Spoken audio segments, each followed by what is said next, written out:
날마다 살아나는 큐티 김양재 목사입니다. 오늘 큐티 말씀 예레미야 2장 9절에서 19절까지예요. 하나님 아버지, 여호와를 버린 악에서 돌이켜 주님을 경외하기를 원합니다. 말씀에 주시옵소서. 듣겠습니다. 주님을 경외하는 삶은 첫째, 생수의 근원 되신 주님을 붙잡는 것입니다.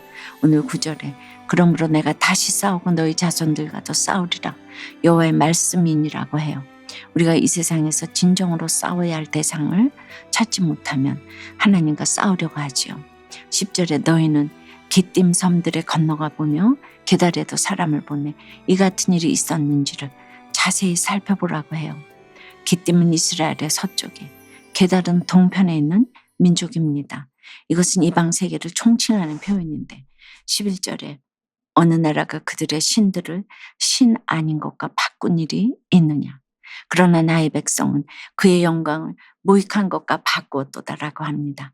세상 사람들도 자기 신을 안 바꾸는데 하나님의 백성이 순간순간 무익한 세상의 것과 하나님을 바꾼다는 것이죠. 12절에 너 하늘아 이 일로 말미암아 놀랄지어다 심히 떨지어다 두려워할지어다 여호와의 말씀이니라고 해요. 하나님과 세상 사이에서 너무 쉽게 세상을 선택하는 것이 정말로 놀라고 떨며 두려워해야 할 일이라는 것입니다. 13절에 내 백성이 두 가지 악을 행하였나니 곧 그들이 생수의 근원되는 나를 버린 것과 스스로 웅덩이를 판 것인데 그것은 그 물을 가두지 못할 터진 웅덩이들이니라고 합니다. 생수의 근원을 버리고 스스로 웅덩이를 팠다는 것은 하나님을 버리고 이방의 우상과 문화를 따랐다는 것이에요. 그들 스스로는 지혜롭게 행동했다고 생각했을지 모르지만 그것은 참으로 어리석은 일입니다. 구원의 가치관이 담긴 말씀을 버리고서 악하고 음란한 세상 가치관에 따라 제 아무리 쌓고 모으려 해도 그것은 터진 웅덩이일 뿐이기 때문이에요. 이스라엘이 하나님을 버리고 세상의 것을 받아들인 일이 과연 지혜로운 행동이었을까요? 결국 그들은 하나님 백성으로서의 영광을 잃고 열방의 조롱거리로 전락했을 뿐입니다. 우리가 생각하는 최선의 선택이 하나님의 말씀과 맞닿아 있지 않으면 최악의 선택이 될 수밖에 없지요. 하나님의 생각과 계획이 우리의 그것보다 높고 깊다는 사실을 깊이 알고 인정해야 합니다. 여러분은 어떠세요? 세상과 하나님 사이에서 세상을 선택하는 것은 무엇인가요? 말씀이 아닌 내 생각과 세상의 기준대로 선택한 것이 도리어 최악의 선택이 된 적은 없나요?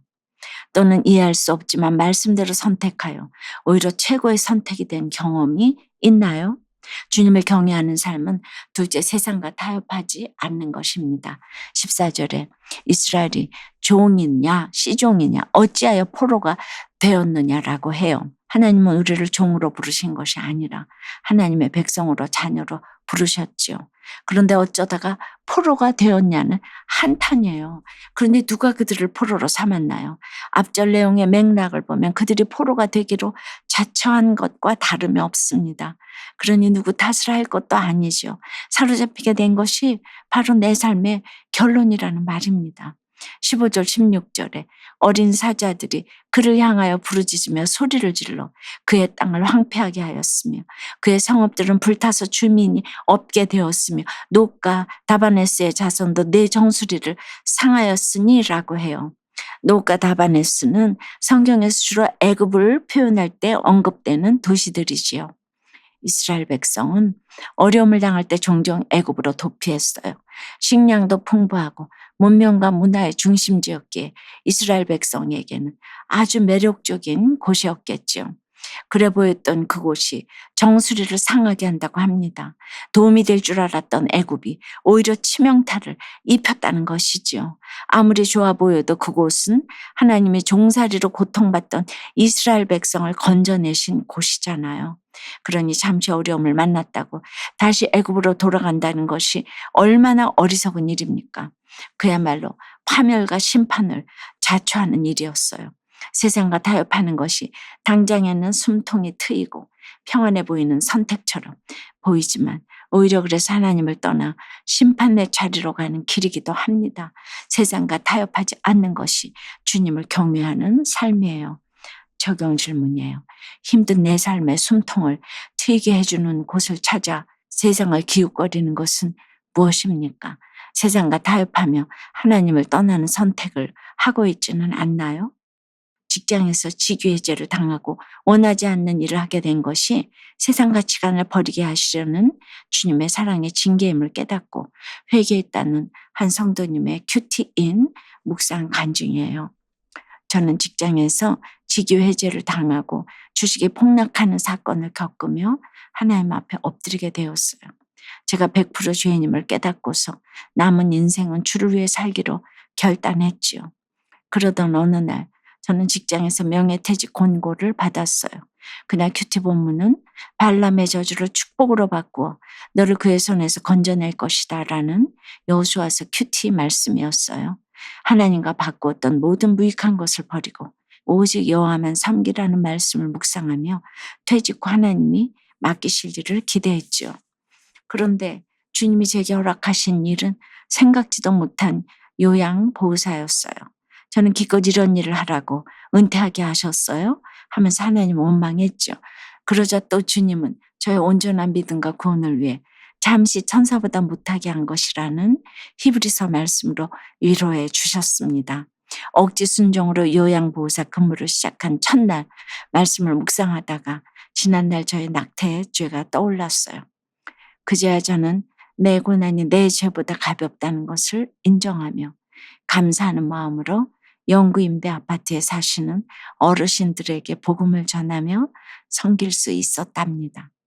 19절 말씀처럼 애국과 핫수르의 물을 마시고 싶어하는 세상 가치관으로 직업을 차별하고 생명을 경시하는 죄악이 여전했기에 주님이 사랑으로 징계하실 수밖에 없었음을 인정해요.